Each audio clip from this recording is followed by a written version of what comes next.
Hi, welcome to our little video series based on the book discussion series that hopefully you are involved with, called Sex Plus Faith by Dr. Kate Ott. In this series, we're going to be just sort of summarizing each of the segments that you'll be discussing the following week, and I'm also going to put out some possible questions for you to consider so that you can start thinking about them prior to your discussion group. So the first segment comprises the first two chapters of the book, chapters 1 and 2. The book begins with 5 common myths about faith and sexuality. The first one is that my kids are too young to understand about sex, and so we shouldn't talk to them about it. And Dr. Ott dispels this myth by saying that kids can understand age-appropriate information. She says that knowledge does not cause harm. If parents are not sharing information, then kids could be learning from less reliable sources. So we do want to go ahead and share age-appropriate information with our kids. Myth number 2 that Dr. Ott talks about is that once I explain how babies are made, my job is done. Again, Dr. Ott says that sexuality is about more than just reproduction or sexual intercourse. It encompasses relationships, our bodies, gender identity, and gender roles, as well as reproduction and intercourse. Myth number 3 is that talking about sexuality leads to experimentation. Research has shown that just the opposite is true, that information empowers kids to delay sexual behaviors. And so again, talking about sexuality is a positive thing. Myth number 4 is that I must have all the answers before I talk to my children about sexuality. While it's natural to feel anxious about discussing sexuality with our children, we don't have to have definitive answers to all of their questions. There are strategies to dealing with information or experience that we don't possess in a positive and affirming way. And talking about sexuality may require practice. And there are a number of resources that you can draw upon for help, including this book that we're studying. The last myth that Dr. Ott talks about is that I can do all of this in one talk. You just have to sit your kids down, have the talk, and you're done. She relates a story of her own life, how her mother gave her the talk, and how context can be just as important as the content of what you say to your children. You want to utilize teachable moments throughout their childhood and not just compress it all into one awkward conversation. Kids may have questions, even if they don't ask them out loud, so you don't necessarily want to wait until your child comes to you with a question. If you don't have a continuing conversation that provides age-appropriate, necessary, accurate information, your kids will most likely seek out this information elsewhere. And it may not be accurate, and it may not reflect your family's values. So that is basically a summary of the first chapter. And whether or not you have a chance to read it, I want you to start to consider a few of these questions for the discussion this week. First of all, which of these myths, if any, did you believe in prior to reading this book or hearing this synopsis?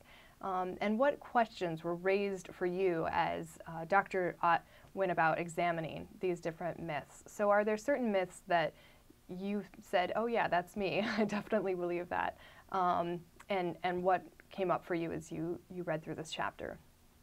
Thinking about myth number 1, that my child is too young to understand. Think about what age did you, consciously or unconsciously, begin sexuality education with your child. Later on in the book, Dr. Ott will explain more what sexuality education is, but at this point, when do you think that conversation started between you and your child? And what kinds of things did you begin talking about? Where did it start for you? From what other sources do you feel like your child either is or could be learning about sexuality? So if you haven't started that conversation, or if you didn't start it early, where else do you think your child might be looking for that information that they might seek out, whether or not they ask you questions directly? Thinking about myth number 2, I want you to think about, aside from the question of reproduction, what do you think sexuality education should encompass? Again, Dr. Ott will talk about it later in the book, but at this point, what else do you think sexuality education should comprise? Thinking about myth number 3, that talking about sexuality leads to experimentation, how would you desire that your faith community be involved with sexuality education of your children? Dr. Ott talks a little about, in this section of the book, about how the faith community needs to be involved in this conversation to reflect our values. So how would you see that happening for you and your family? And how do you think that sexuality education, as Dr. Ott says, provides comfort and increasing security and prevention, safety and prevention? All right, moving on to myth number 4, that I must have all the answers. I want you to consider whether or not you avoid other conversations with your child or on all topics for which you don't have all the answers. We're human beings and none of us are complete experts on everything, but I assume that you talk to your children about other topics. Are there other topics that you do avoid because of lack of information, or is it just something about this conversation that makes it uncomfortable and frightening if you don't have the correct answers or the complete answers for your children? What makes discussing sexuality different? Or perhaps for you, there isn't any difference and you're very comfortable with it. I hope so. Finally, thinking about myth number 5, that you can do all of this in one talk, what do you remember about the sexuality education you received as a child? Dr. Ott relates a story from her own childhood. When did you get that talk? What did it comprise of? Was it an ongoing conversation within your family? So think a little bit and reflect a little bit on the context and the content of the sexuality education you received. I invite you to reflect on these questions for the upcoming discussion this week, for which you'll also read Chapter 2, The Parent's Role. Now in this chapter, Dr. Ott says that parenting that promotes healthy development is more about finesse and balance than rules or a step-by-step plan. That said, she also says that we are stewards of our children. And this means, number 1, that parents raise children. They don't own their children.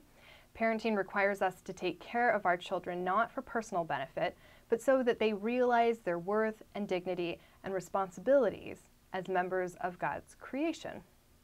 Number 2, being stewards of our children tells us that parents share their responsibility. Our kids need us to steward them, but they also need other faithful, askable adults in their lives. And finally, stewarding our children means that parents model values with their behavior. So it isn't just our words that matter, it's also that role modeling that we provide, teaching them about mentoring and role modeling through our own practices. So for this chapter, a few questions to consider alongside those from Chapter 1. First of all, have you ever considered this stewardship model of parenting before? What things are helpful when you think about parenting your children as stewardship, and what things might be challenging about that kind of model? Dr. Ott throws out all kinds of different models of parenting that are out there, and there are a multitude more than the ones she mentioned. So what is helpful or challenging about the stewardship model of parenting?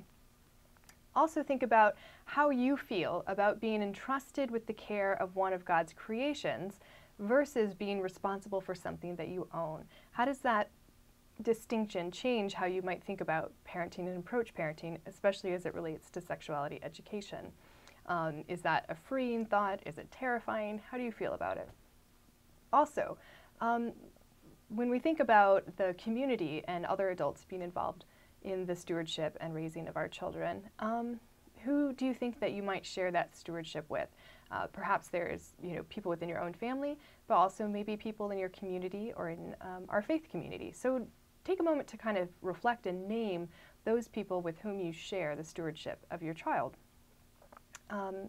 Finally, how do you feel about the role model that you've been for your children? I know that's a terrifying question to consider, but it's something to start thinking about, with the realization, of course, that this is an ongoing, lifelong process and not all based in one event. Dr. Ott, again, reminds us that the modeling is a process and not an end goal. So consider these questions. I hope that you've had a good time summarizing and reviewing the material and that you've had a chance to read it, and we'll discuss it when we get together.